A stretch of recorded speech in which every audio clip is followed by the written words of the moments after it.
নমস্কার বন্ধুরা, মিনুর রান্নাঘরে আপনাদের স্বাগত। চলে এলাম নতুন একটা রেসিপি নিয়ে। আজকের আমি তৈরি করব একটা ঢ্যাঁড়স দিয়ে রেসিপি। তার জন্য একদম কচি ছোট ঢ্যাঁড়স কেটে নিয়েছি, ভালো করে ধুয়ে পরিষ্কার করে কেটে নিয়েছি। আর সঙ্গে নিয়েছি একটু টমেটো। এছাড়া আছে এই যে বিউলির ডালের বড়ি, আর আছে মশলার মধ্যে আছে কাঁচা লঙ্কা আর সর্ষে, দু রকমের সর্ষে মিশিয়ে নিয়েছি। এই দিয়ে আজকের একটা ঢ্যাঁড়সের রেসিপি করে আপনাদের দেখাবো। তাহলে চলুন শুরু করি।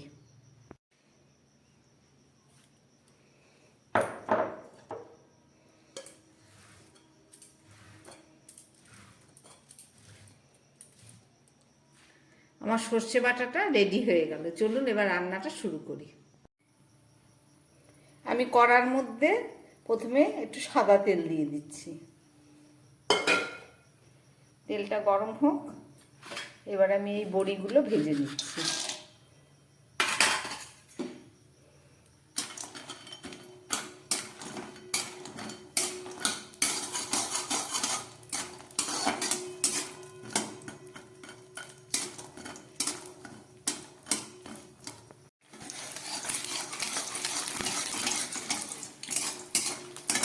বড়িগুলো আমার হালকা করে ভাজা হয়ে গেল, এবার আমি তুলে ফেলছি।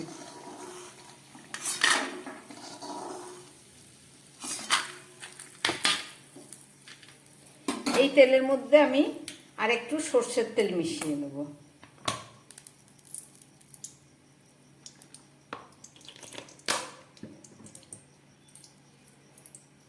এবার দিয়ে দিচ্ছি একটু পাঁচ ফোড়ন।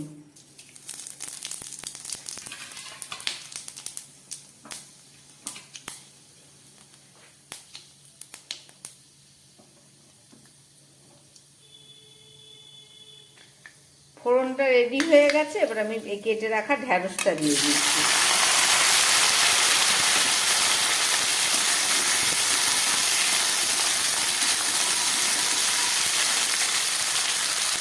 এখানে আমি শুধু ঢ্যাঁড়সই দিচ্ছি, আলু দিলাম না, আপনারা চাইলে একটু আলু দিতে পারেন।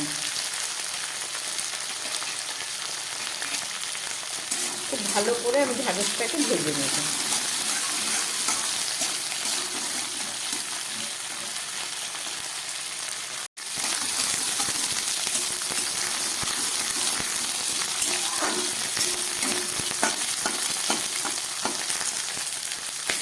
ঢ্যাঁড়সটা অনেকটাই ভাজা হয়ে গেছে, এবার দিয়ে দিচ্ছি পরিমাণ মতো নুন, আর দিয়ে দিচ্ছি হলুদ, আর দিয়ে দিচ্ছি সামান্য লঙ্কার গুঁড়ো। আমি 4টে কাঁচা লঙ্কা সর্ষের সঙ্গে বেটে দিয়েছি, এই জন্যে লঙ্কার গুঁড়োটা খুব সামান্য দিলাম।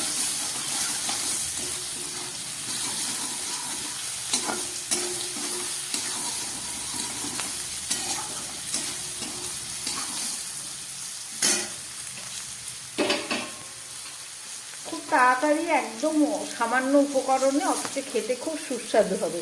দিয়ে দিচ্ছি কেটে রাখা টমেটো, এখানে হাফ টমেটো আছে।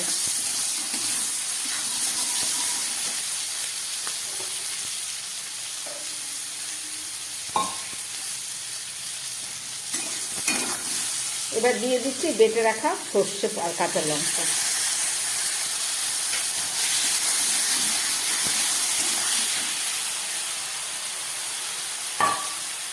সর্ষে দিয়ে বেশি ভাজবো না, তাহলে আবার তেতো ভাব হয়ে যাবে।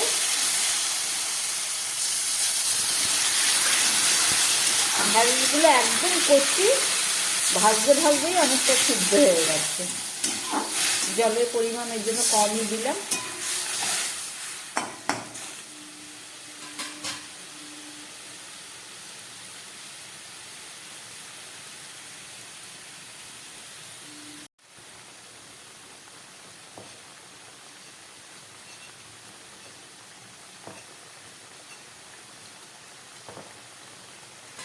সর্ষে দেবার পরে অনেকটাই ফুটে উঠেছে, এবার গ্যাসটাকে আমি একটু কম করে দিলাম।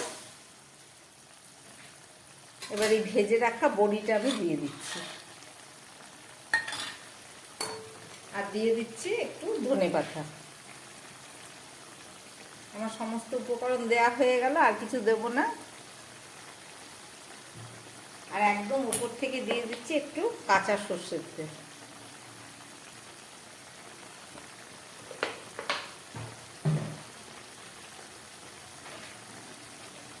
এবার আমি একটা ঢাকা দিয়ে দিচ্ছি, গ্যাস কম করে দিলাম। 3 মিনিট 4 মিনিট রান্না হোক, তারপরে ফেরত এসে দেখাচ্ছি। প্রায় 3-4 মিনিট পরে ফেরত এলাম।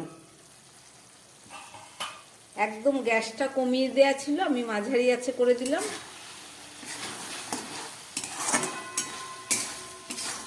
মশলা, ঢ্যাঁড়স, বড়ি সব সিদ্ধ হয়ে গেছে।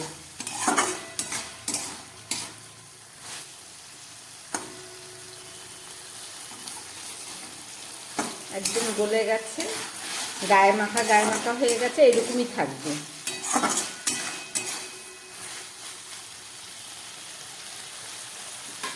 বড়ি দিয়ে ঢ্যাঁড়সের ঝাল একদম রেডি হয়ে গেছে। এবার আমি গ্যাসটাকে বন্ধ করে এটাকে 2 মিনিট ঢাকা দিয়ে রাখছি।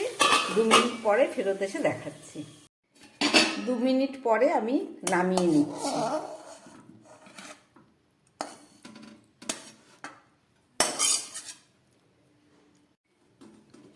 বানালাম ভিডিও, ঢ্যাঁড়স দিয়ে আর বড়ি দিয়ে ঝাল করলাম। রেসিপিটা আপনারা দেখলেন, আশা করি আপনাদের ভালো লেগেছে। একদম কম উপকরণে কম সময়ে রান্না হয়ে গেল, আর এটা খেতে দারুণ স্বাদ। গরম ভাতে একবার খেয়ে দেখলে বারবার খেতে ইচ্ছা করবে। আমার বানানো এই রেসিপি যদি ভালো লাগে তাহলে আমার চ্যানেলটাকে লাইক করবেন এবং সাবস্ক্রাইব করবেন, যাতে আমি আগামী দিন আবার নতুন কোনো ভিডিও নিয়ে আসতে পারি। নমস্কার, সবাই সুস্থ থাকবেন, ভালো থাকবেন।